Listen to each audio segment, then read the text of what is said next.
Good morning, everybody. Welcome to, this is the opening bell. It's good to be with you, Ashley Reeve here, guys. Reporting live for duty. We are on the 7th of January, and I'm telling you, it's good to be alive. It's good to see everybody. Jules, I see you in the chat facility there. Everyone else that will be joining, welcome. This is the midweek update on what's happening in the markets. We are officially back. To the guys that don't know, we are back. Just some, notices, guys. Our NFP will be taking place this week, this Friday, 3:30. We're looking forward to it. We're going to be going live via YouTube, I believe, at 2:30. And we'll be with you guys for both the Crypto Decrypted, which is our TDME crypto exchange live sessions that we have every Friday. We'll be merging that once a month with the NFP, and that will be on a Friday, obviously. That goes without saying. So we'll be going live at 2:30, and the NFP will be coming out at 3:30. So we'll be banging with you guys there, yeah? Important one from us as well, guys. Note that, obviously, as we are going into the classes, that's Mondays to Fridays. We're doing FX sessions. That's mornings, that's afternoons and evenings. We also have our crypto sessions that's here as well. But obviously, as we do go along, you will be notified of more information regarding that. We also are going live on Discord, so don't forget that. What you need to know is that we are obviously all about fostering a community, and we want the guys to get the fantastic and quality content from us at the academy. Yeah. Remember, guys, also the information we discuss, please, it is opinion. Please do not construe this as advice in any way. So here we are, guys. Let's get into it. It is the midweek, as mentioned, 2 minutes after 9. And we want to get into what's happening midweek right now. So obviously, from a silver and a gold perspective here, guys, it's quite obvious. We were in here in the trading room yesterday. We mentioned that there has been a rally here due to what has been happening with Venezuela as well as the US. And not only that, guys, even from last year already, we saw a weaker dollar come through. But just contextually, guys, so you do know that there are fundamentals that's supporting what you can see as a correction right now. Silver did fall, below the $80 per ounce there, guys. As you can see here, we had this, I mentioned to the guys, anything above 79.35 an ounce, I will be pushing in for some buys. I have left it for it to do what it's done. It has pushed up already considerably. But here's the correction taking place. And why? Because investors took profits after the prices surged near those record highs, and the US dollar obviously strengthening ahead of the US economic data. The same with gold there, guys. Exactly the same thing is happening over there. We're seeing that price has, come down a little bit now after the surge over there. Markets are obviously shifting focus from the geopolitics to the upcoming U.S. economic data, especially Friday, which I've just mentioned to you guys on the December job reports. Stronger dollar is obviously pressurizing these specific prices, and the impact thereof is pretty simple. It's near-term consolidation, the tension that I've mentioned, China, Japan, Venezuela, but they continue to underpin the longer-term support, though. Markets are still pricing 2 Fed rate cuts in 2026, so we should not be oblivious or ignorant of that fact, yeah?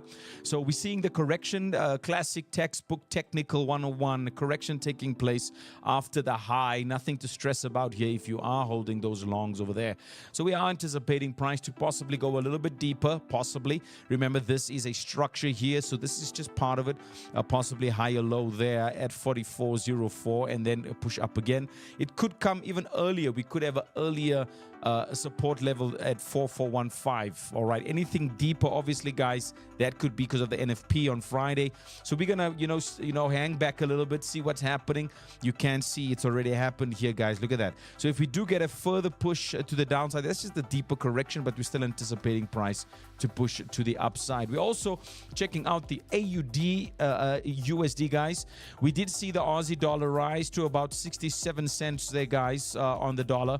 It's at 67.502 at this point in time. Now, why? Well, inflation eased slightly, but does remain above the Reserve Bank's 2 to 3% target. The CPI of November It's also important there, guys. The headline of that was 3.4% year on year versus, the 3.6 that is expected from a percentage perspective. Yeah. So this is, there is a trimming. I beg your pardon. There's a trimming that has happened. All right. And so we're seeing a little bit of a move to the downside, or at least a correction that's taking place. And the impact is, the rate hike is still possible next month if the inflation re-accelerates. Markets obviously pricing a 35% chance of that hike, all right, next month, with 3.85% cash rate priced by May. All right, that is the 5th month of this year. So the focus now really is on the Q4 inflation report, which is due this month. We're going to have a look and see what's happening there. But from a daily perspective, we are already above a key area here with the AUD USD, which you can see I've highlighted right there. That's between 66.8 to 8 and 66.84.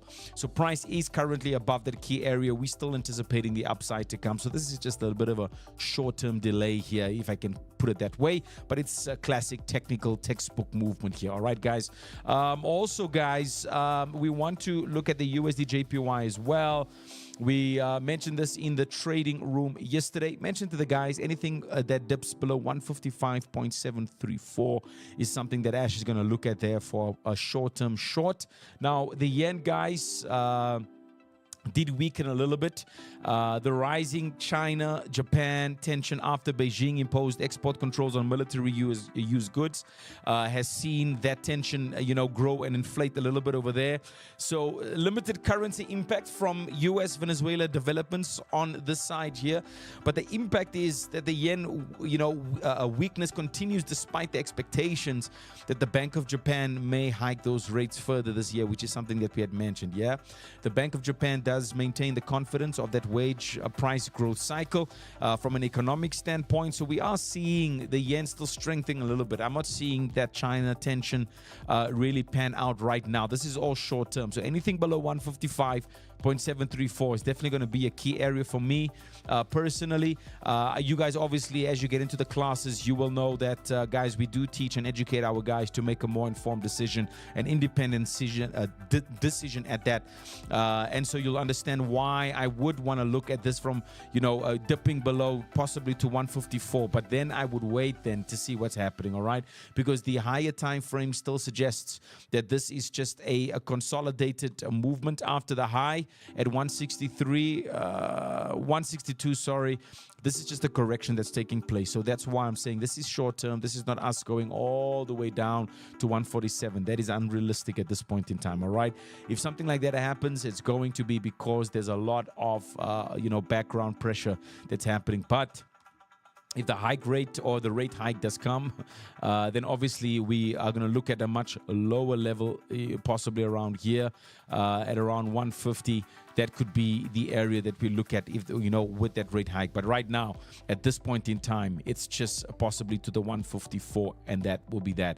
The US 30 as well, guys, as well as the NAS 100, I'd be failing dismally if I didn't mention those.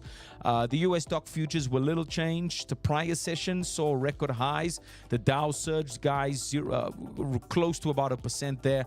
The S&P 500 just over 0.5%, around 0.62%, as well as the Nasdaq also just over 0.5% with that surge. Yeah, the US 30, look at that, for 48,532 is the area I'd mentioned to the guys for the rally.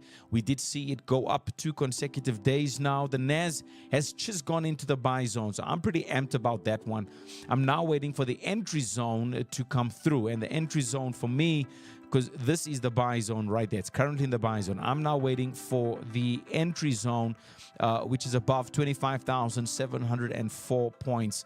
That's what I'm looking for. Once price dips or pushes above there, raises its head, I will be getting into that specific zone right there. That's the NAS 100.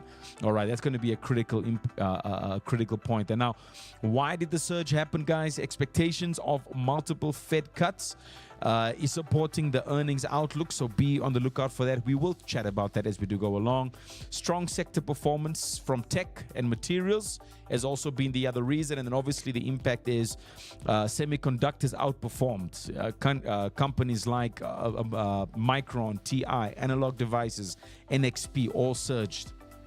More than 5% there, all right? And obviously your data storage stocks also surged. SanDisk 27%.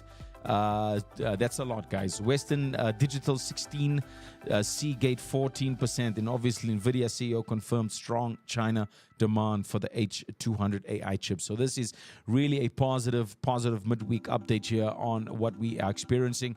Guys, don't forget, Friday, NFP, me and T will be locked in. Hybrid with the crypto decrypted. We're looking forward to that one. So join us. Make sure that you are there. We are going to be welcoming all of you guys to the first NFP for 2026. It's Ashley Reeve, guys. What a pleasure once again. Paul, I see you. Honor, I see you there. Jules, I saw you. Everybody else, have a fantastic midweek Wednesday here. This is the update. Ashley Reeve, I'm signing out. Ciao, ciao now.